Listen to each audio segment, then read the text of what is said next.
The recovery is widespread and it is happening quickly. CNN looked at 69 tunnels across 18 underground missile bases. At least 50 of those access points appear to have been cleared, and many others are being repaired. Take this base in western Iran. Just weeks ago, U.S. Israeli fighter jets destroyed all 4 entrances to the underground complex, but now 2 of them appear wide open.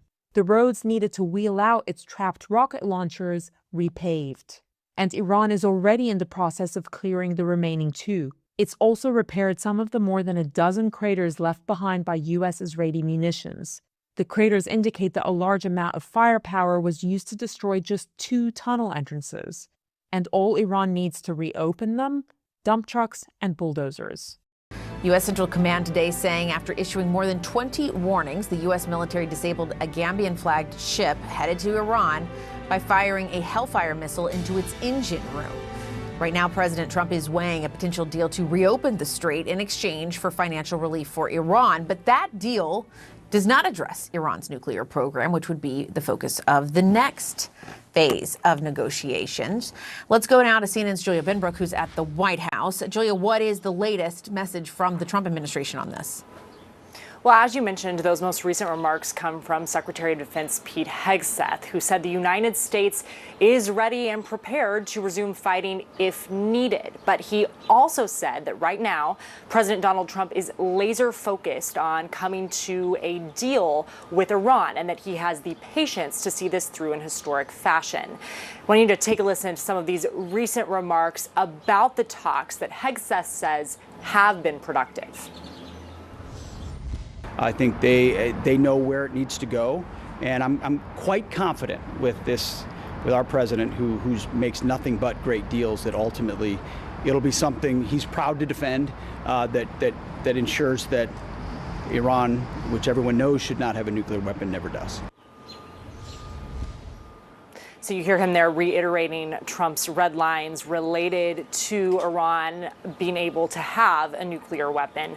But there are still a lot of questions about how and when this conflict could come to an end. Just yesterday, Trump hosted high-level talks in the Situation Room here at the White House with advisors, including Vice President J.D. Vance and Secretary of State Marco Rubio. And prior to that meeting, Trump said that he would make a final determination on this tentative agreement that we have been discussing. We are still waiting on an update, though. He did not say what his final determination would be following that meeting. Sources have told us that that agreement would include a 60-day time frame to address some of the biggest issues, including Iran's nuclear program, which then includes the fate of the stockpile of highly enriched uranium, which the president often refers to as nuclear dust.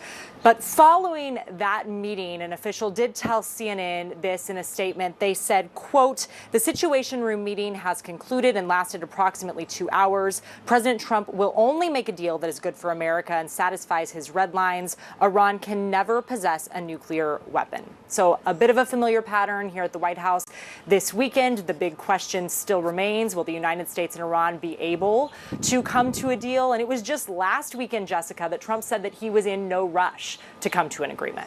We have been in what is kind of a holding pattern for several days now. How would you describe where we are at this moment?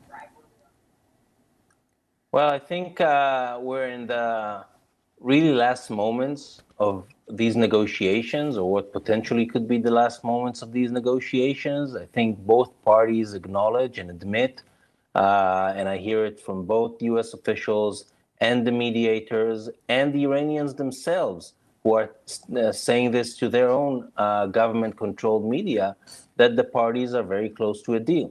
And always in the last moments of negotiations, each side is trying to get, his final achievement, his final win. And I think this is where we are at the moment. Yeah, and the defense secretary said the U.S. is prepared to restart fighting if necessary. What is your sense, though, of the president's willingness to go down that path? Well, it is an option, obviously, and I don't think Trump is ruling it out. But at the moment, my impression from talking to people around the president is that the main thing that President Trump wants to solve in the immediate term is the issue of the Strait of Hormuz. And one of the things that the president's been told, including the Situation Room meeting, is that if he doesn't take the deal, and if now fighting resumes, then it means a scenario of another 6 to 12 months of a closed Strait of Hormuz, with all the implications for the global economy and for the U.S. economy. And I think this is something that President Trump wants to solve. And I think this is one of his main considerations when he's looking at this deal at the moment. So for the Iranians are trying to basically link those two conflicts and to make sure that if they get a deal with the U.S., one of the results is that Israel is compelled to stop its attacks against Hezbollah. I think that at the moment, the way that the draft agreement looks like, most chances are that the Iranians are going to get at least part of what they want. U.S. officials told me that if a deal is reached, it will include a ceasefire in Lebanon. By the way, a ceasefire in Lebanon has been theoretically in place for several weeks now. On the ground, the fighting has only escalated. So I'm not sure what, it's one thing to put on paper that there's a ceasefire somewhere. It's a whole different thing to actually have one. And in Lebanon at the moment, it seems that both Israel and Hezbollah are escalating their attacks. It seems that situation there is just getting worse, and it could get out of control. And Israeli forces now have occupied more and more territory in southern Lebanon. They, just in the last few days, they send more forces to northern parts, to northern areas than they were before. And Hezbollah has intensified his rocket attacks against Israeli cities, increased the range.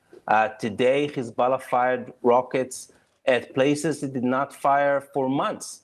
And I think that this escalation between Israel and Hezbollah in Lebanon could also undermine what Trump is trying to do with getting an agreement right now with Iran. So Iran knows very, very clearly what our expectations are, and that's on the negotiating team to deliver. They're coming in our direction. The talks have been productive. I think they know where it needs to go. And I'm quite confident with our president who makes nothing but great deals, that ultimately it'll be something he's proud to defend, that ensures that Iran, which everyone knows should not have a nuclear weapon, never does. Ultimately, like I said, any deal that the president is willing to make, he's only going to make it if he believes it's a great deal for our country and the security of the world. I mean, right now we're focused on being postured and prepared to re-engage if we have to. I mean, this is a high-stakes negotiation. We've got the best negotiator in the world leading it. Iran may not want to give up their nuclear ambitions, but we believe at the table they can and will over time, given the right set of incentives. But the most powerful incentive is the capabilities we have there right now, which they can't ultimately defend against at any real level.